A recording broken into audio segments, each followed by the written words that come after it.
Eh bien bonjour à tous, aujourd'hui on va faire une multi-review. Je vais essayer de ne pas être trop long sur chaque film parce qu'il y en a quelques-uns et j'ai pas envie que mes vidéos fassent plus de 15 minutes. Je sais que la durée idéale c'est une dizaine de minutes pour les vidéos YouTube. Alors on va commencer par Aeon Flux. En fait il fait partie du coffret que je vous avais présenté avec 9 films science-fiction, coffret allemand. Alors dans ce coffret tous les films ils sont soit en VO, donc en anglais, soit en allemand. Et les sous-titres malheureusement il n'y a que allemand de disponibles. En fait, je vais vite fait vous parler du film Serenity, qu'en fait, je vais vous en parler très brièvement parce que c'est pour ça que j'expliquais qu'il n'y avait pas les sous-titres en anglais. Le son, déjà, ils ont une façon de parler où j'ai eu beaucoup de mal à les comprendre et le son est ultra mal mixé. Même les moments où le son est, on va dire, il n'y a pas de bruit autour. Quand ils parlent, ça va, mais dès qu'il y a un chouïa de bruit autour ou ne serait-ce qu'une musique, on comprend rien à ce qu'ils disent. Enfin, en tout cas, moi, j'ai rien compris.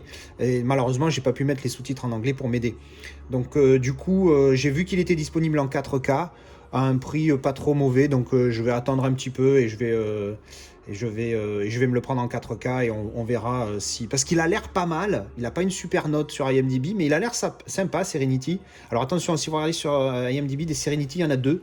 Il y en a un avec... comment il s'appelle, Anna Tawai et Matthew McConaughey.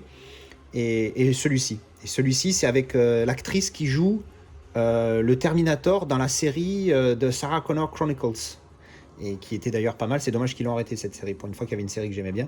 Bref, donc c'était voilà celui-ci. J'espère que je pourrai le revoir bientôt en 4K, voir ce que ça donne. Donc voilà, donc du coup ça c'était la petite parenthèse pour Serenity. Et donc là on va parler de Aeon Flux, qui est donc celui-ci que je vous ai mis là, alors sur la tablette, comme ça vous voyez la fiche du film.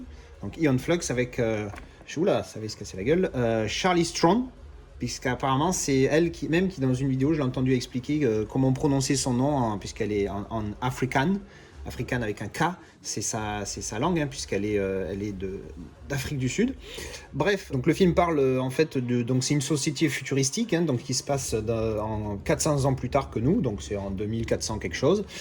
Et en gros, il reste plus qu'une ville parce qu'il y aurait eu un virus qui a décimé toute la planète, mais il n'y a qu'une ville qui a résisté, sauvée par un remède qu'a trouvé un professeur, et il serait plus que 5 millions sur la Terre, dans cette ville.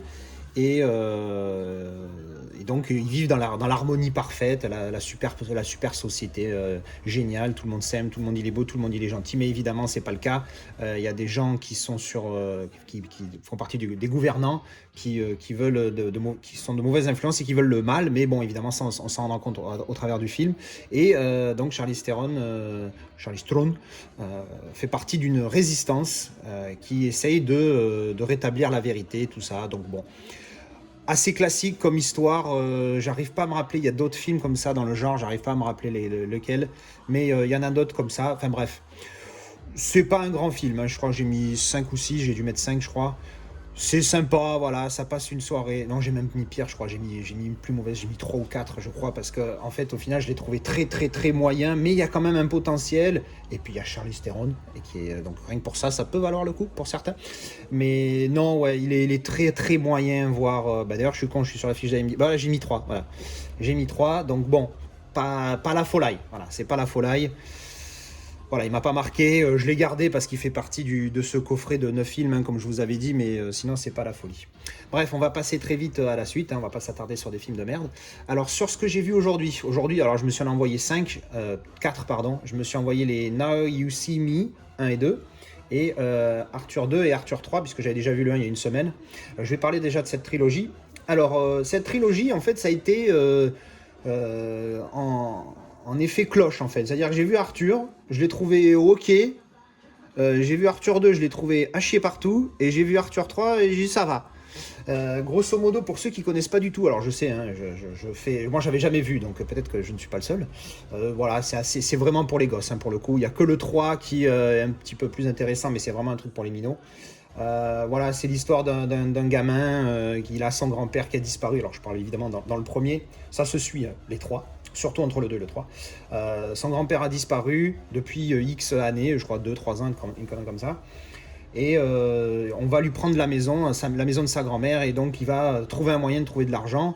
Et en fait, c'est trouver un trésor que son grand-père aurait caché, et par des indices, il se rend compte qu'en fait, son grand-père, il connaît un autre monde, le monde des Minimoys, d'où le titre Arthur et les Minimoys. Alors là, pour le coup, je fais une petite parenthèse sur les titres. C'est réalisé par Luc Besson. Donc les titres, pour le coup, c'est les titres en VO, en français. Mais il a quand même filmé ses films en anglais. C'est la même avec Le Grand Bleu.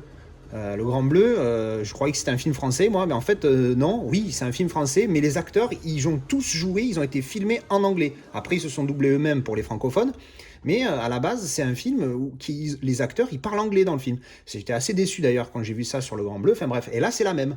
Les parties, alors il y a une partie en mode digital, hein, évidemment, parce que le monde des Minimoys, c'est un monde de personnages.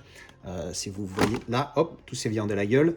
Vous voyez là, les personnages, c'est pas des personnages très très humains, donc c'est un mode digital. Hein, donc c'est pour ça que là, pour le coup, le doublage, on peut dire bof, mais quand c'est dans le monde réel, ils parlent anglais. Donc du coup, c'est un petit peu bizarre de les voir parler anglais. Et puis quand il y a des fois il y a du texte écrit, il est écrit en français. Alors c'est assez rigolo. Donc bref, tout ça pour dire que les titres là, pour le coup, c'est les titres en VO. Donc voilà, donc au final, dans le premier, voilà, le jeune Arthur, donc il se retrouve dans le monde des Minimoys. Alors c'est pas un spoil en disant qu'ils sont miniaturisés, hein, Minimoys, hein, on a compris. Un jeu de mots avec mini-moi, etc. Donc, et puis bon, après, voilà, c'est les aventures de ça. C'est assez classique aussi pour les gosses. Mais le premier est sympathique. Le 2, je me suis fait chier. Oh là là. Le 2, en fait, et le 3, ils ont fait 2 films, mais ça devrait être qu'un seul film et plus court. Parce que ça fait 1h30, ça fait 1h40. Bon, t'enlèves les génériques. Grosso modo, il y en a pour 2h50 à peu près des deux combinés. 2h50, 2h55. Tu fais un film de 2h30, en enlevant des scènes qui servent un peu à rien. Et franchement, ça suffit. Là, ils ont voulu faire une trilogie, mais le 2, il est nul, on se fait chier, en fait. C'est juste les prémices du 3, mais c'est lent, c'est mou, il n'y a pas grand-chose qui se passe. Je me suis emmerdé, j'ai dit, ah, bidon, celui-là. Et j'étais prêt à pas regarder le 3 et à arrêter, puis je me suis dit, bon, bah, j'ai fait les 2 premiers, je m'envoie le 3, il fait qu'1h40, on verra bien. Et j'ai regardé le 3, et là, j'étais agréablement surpris, parce que là, hop, ouais, tout s'était cassé la gueule. Les disques amarrés, pour les faire tenir, c'est une vraie galère. Bref, les boîtes amarrées, pardon. Donc, qu'est-ce que je disais oui, dans le 3, en fait, ça, voilà, il y a un peu plus d'action. Ça se passe un petit peu, c'est un peu plus, voilà, en tant qu'adulte, tu apprécies un petit peu plus. Il y a une petite référence sur la fin, j'avoue, qui m'a fait bien plaisir et que j'ai trouvé ça génial et drôle. Je le dis pas spoiler pour ceux qui l'ont pas vu, mais ceux qui l'ont vu vont certainement se douter de quoi je parle. Donc voilà, le 3 vraiment sympa, du coup j'ai mis 6, 3, parce qu'il est vraiment bidon. Et j'ai mis 7 pour le 3. Donc voilà, c'est sympathique, mais bon voilà, finalement je vais les garder. J'étais prêt à pas les garder après le 2. Hein. Je me suis dit, si le 3 s'enchaîne et qu'il est aussi mauvais que le 2, je garde pas la trilogie. Ensuite, on va passer à Now You See Me. Je ne vous dirai pas le titre en français parce qu'il est tellement ridicule. Bref. Alors, j'ai trouvé la version longue. Je ne pourrais pas vous dire les scènes supplémentaires parce que je l'avais vu une fois, certainement en version courte. Il n'y a que 10 minutes de plus. Hein. Mais bon, c'est déjà pas mal 10 minutes. Mais je ne me rappelle pas du tout des différences. C'est des films que j'avais beaucoup aimés et là je les ai revus.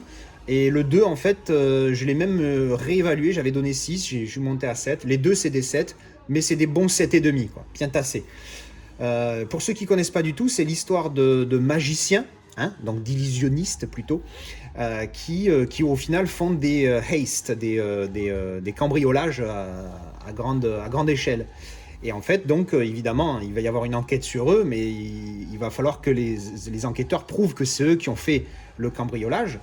Et c'est un petit peu compliqué quand les mecs font passer ça pour un tour de magie. Et c'est super bien fait, c'est vraiment pas mal. Il y a des très bons acteurs. Là, on peut voir Morgan Freeman, Michael Caine, celui qui fait Hulk, là, je ne me rappelle jamais son nom. Bref, il y a une pléiade. Ah ben, je suis con, les noms, ils sont en dessous. Il y a voilà, Mark Ruffalo, voilà, il est très bon. Woody Harrelson, ici, j'avais zappé celui-ci. Et Isla Fisher, c'est la fille de la team. Dave Franco, je crois que c'est lui. Et le fameux, comment il s'appelle oui, Jesse Eisenberg. Voilà, donc vraiment pas mal, celui qui joue celui qui joue Mark Zuckerberg, l'enfoiré dans Social Network. Non, vraiment pas mal, un bon casting, et vraiment l'histoire est bien faite, c'est bien tourné. De toute façon, Morgan Freeman, c'est souvent une marque de film sympa, même si c'est pas les grands films des fois, c'est au moins un bon film. Et donc voilà, très bon film. La suite, après, C'est c'est c'est pas mal aussi, hein. Pour lui là, c'est un bon 7. Celui-là, c'est quasiment un 8. Mais vraiment pas mal aussi. Donc même état d'esprit. En plus, on a celui qui fait Harry Potter, Daniel Radcliffe, qui joue en plus le rôle d'un méchant dedans. Donc c'est vraiment pas mal. Et voilà, donc je recommande fortement. Si vous n'avez pas vu, franchement, allez-y, regardez. Regardez ces films, ils sont vraiment sympathiques. Vraiment, regardez le premier avant le 2, hein. Si jamais il y a des gens qui feraient l'inverse ou qui voudraient voir que le 2, ben, vous manquez beaucoup. Parce que c'est vraiment une suite et il faut vraiment avoir vu le premier pour comprendre. Enfin, c'est pas que vous comprendrez pas, mais c'est juste que c'est dommage parce que c'est une très bonne suite, on va dire. Voilà, ensuite on va finir avec... Ah oui, alors je vais... petite parenthèse sur les Blu-ray. Alors les Arthur, très bonne facture, surtout le troisième, il était nickel, très propre et tout, surtout les images. Donc bon, les images digitales, ça c'est très facilement jugeable, mais les images dans le monde réel sont vraiment pas mal, bonne qualité, donc tout va bien pour ça. Et sur ces deux-là aussi pareil, hein, je les ai trouvés très propres. Alors ils sont pas exceptionnels, ils m'ont pas surpris comme Miss Peregrine ou les Equalizer, mais ils sont pas mal. Et donc on va finir avec le meilleur de tous, puisque c'est celui que j'ai le mieux noté, Véronica Guérin, avec Cate Blanchett, si vous ne connaissez pas, Véronica Guérin, en fait, c'était une journaliste dans les années 90 qui a été assassinée par rapport aux enquêtes qu'elle faisait, à son vrai travail, pour une fois, son vrai travail de journaliste, 2-3 poussières. Et donc en fait ça se passe en Irlande. Alors moi ça m'a rappelé des souvenirs parce que j'ai vécu 3 ans en Irlande et de les entendre parler tous avec leur accent irlandais, ça m'a fait bien sourire. Mettez les sous-titres parce que des fois c'est un peu chaud. Donc voilà, donc elle enquête en fait parce que dans les années 90 il y a eu beaucoup les dealers de drogue se sont extrêmement développés en Irlande et ça commence à devenir vraiment très très grave. Et en fait elle a fait une enquête, elle a enquêté là-dessus, elle y a été vraiment au culot et elle a été assez courageuse, d'après le film, hein. Moi j'ai pas enquêté sur les vrais faits, hein. Mais bon, d'après le film elle a été assez courageuse, mais bon apparemment il est assez fidèle, hein, d'après ce que j'ai entendu.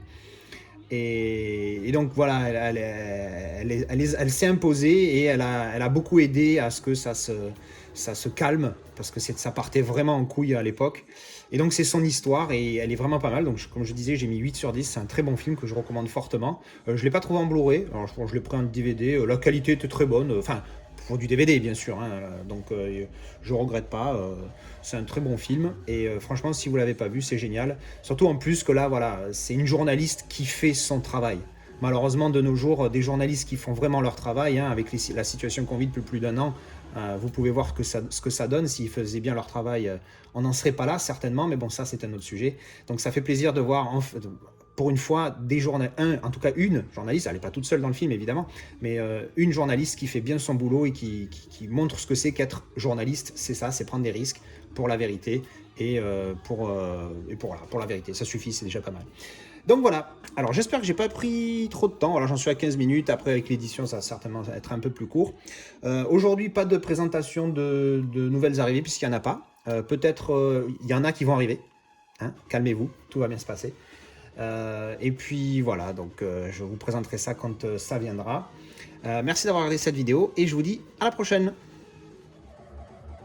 Et oui, elle est de retour, toujours au même endroit.